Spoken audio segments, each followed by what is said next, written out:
Hi, I'm Sean Taylor, co-creator of the Ruby Files. This is Volume 2, featuring the continuing stories of Rick Ruby Private Eye.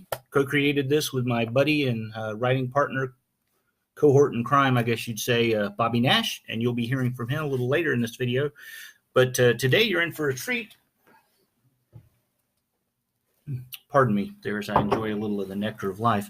As each of the authors here, we're going to be reading to you from our stories. My story is called A Tree Falls in a Forest. Evelyn met him at the office door in nothing more than a man's white dress shirt, unbuttoned, open down the middle, exposing the loveliest expanse of exotic landscape he could ever want to see. "Hi," he said. "Hi, Rick," she said. "Looks good on you, but it's probably not appropriate for church." "Who said I was going to church, Rick?" Rick shook his head. It was a bad time to exercise the angel on his shoulder. "I've got something for you." I've got something for you too, baby. She smiled and leaned against his suit. The warmth of his own skin made him start to sweat. It had helped, he realized, from the nakedness of her skin too. Damn that angel. "Not now," he said, but she didn't move. "Why not now?" "I can't." "I bet you can." "You know that's not what I mean. I mean it's not right. I don't want to take advantage of you when you're like this, when you're grieving. Belle said we all grieve differently. Not like this. You're no fun, Rick. Tell me about it." She kissed the nape of his neck. "I found his watch."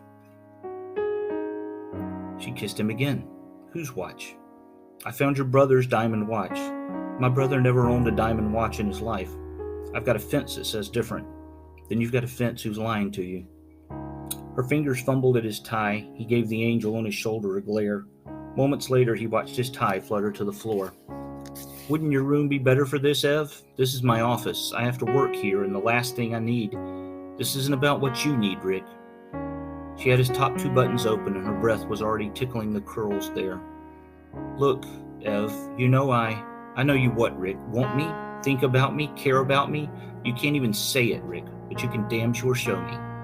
Her voice had built to a timbre that almost sounded like a freight train bearing down on him, but she stopped and looked up from her work on his buttons.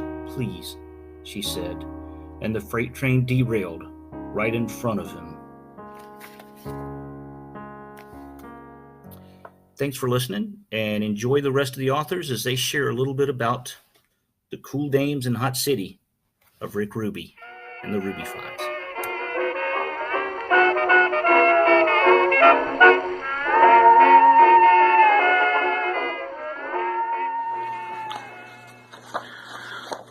All right, we're going to read a little bit from the Ruby Files, Volume 2. I'm Bobby Nash. Here's a little bit of my story. My story is called Takedown.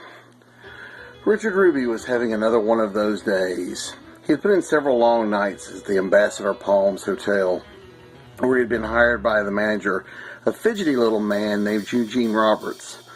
To Rick, it appeared that he was one step away from hysterics.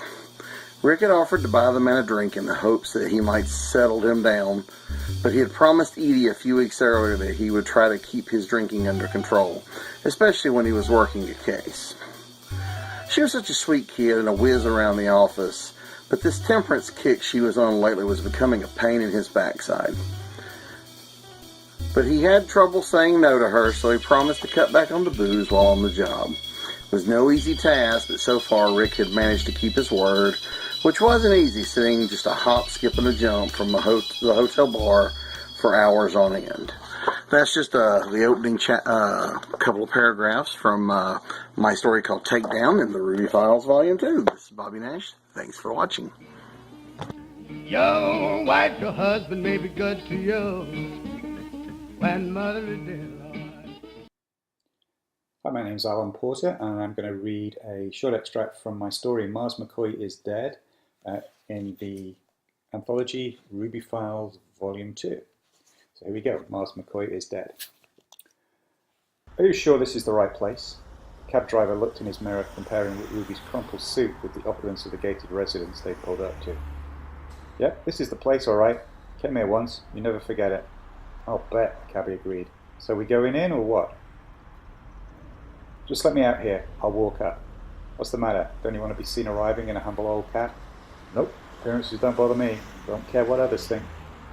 The cab driver took another glance in a mirror. I can see that. Rick Ruby ignored the remark. I just have a couple of things to think over before I talk to the joint's owner. Stroll will give me time to mull things over. Hey buddy, that driveway ain't no stroll. That's almost a forced march. Laughing, Ruby passed the driver a handful of bills that covered the round trip from the city, opened the door, and stepped out. The front of the house was invisible from the gateway, designed to reveal its splendor as visitors rounded the curve about halfway along, a perfect example of the owner's proclivity for emphasizing his wealth and status. Rick Ruby had nothing against money. In fact, he rather enjoyed his company, even if most of the time it was just a passing acquaintance. He had no problems with those who worked hard and earned both success and wealth. He even begrudgingly admired some whose rise to prosperity wasn't entirely legal, but many of them at least worked hard for their rewards. What he hated was society money. People born to it who wouldn't know the definition of hard work if it came up and hit them across the back of the head with a shovel. The owner of this particular place was just such a social animal. If it wasn't for one thing, he would never have stepped through the gates in the first place all those months ago. Well, two things actually. The prospect of a large paycheck and the owner's daughter, a certain Carla St. Clair. So a little extract from Mars McCoy is Dead from the Ruby Files Volume 2.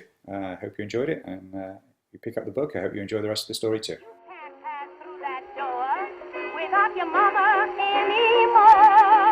'Cause mama goes where papa goes, or papa don't go out tonight. Then they heard the gunshot. It had come from the liquor store. The prostitute took a step back, recognizing the pop immediately, as did the private eye. Two young men came backpedaling out of the shop, each waving a revolver in his hands. Ruby, a former police officer, registered their statistics automatically. One white, tall and hefty, pockmarked face wearing slacks and a cotton jacket with a baseball cap pulled down over his eyes. His companion was black, short, with kinky hair and a mustache, wearing jeans and a pullover sweater. He was also carrying a paper bag from which dollar bills were falling out. "Josh," the white thug spoke, seeing Ruby and the hooker for the first time. "Look." The woman's fear broke and she started back for the safety of the alley from which she'd first emerged. It was the wrong thing to do, as it startled the already frightened gunman. The one called Josh, seeing them for the first time, whipped out his gun and fired. The bullet hit the girl in the leg and she screamed. As she fell to the hard sidewalk, Rick Ruby moved away from her and dropped behind a parked sedan. In a crouch, he reached behind his back under his light jacket and found the grip of his .38 caliber handgun. He pulled it free and then silently counted to 10. He could hear the two hoods racing towards them. He glanced at the girl on her side, crying in pain, a dark smear over her left leg. Ruby took a breath, then rose up behind the car, raised his pistol, and shot both men dead center before they could stop their forward momentum. His bullets punched them off their feet, a look of sheer unbelief in their eyes as they were thrown backwards. They hit the ground simultaneously, and they died together. I'm Ron Fortier, and that's from my story, The Long Kill. How many where to go? One dinner out from da da da. Have a hard time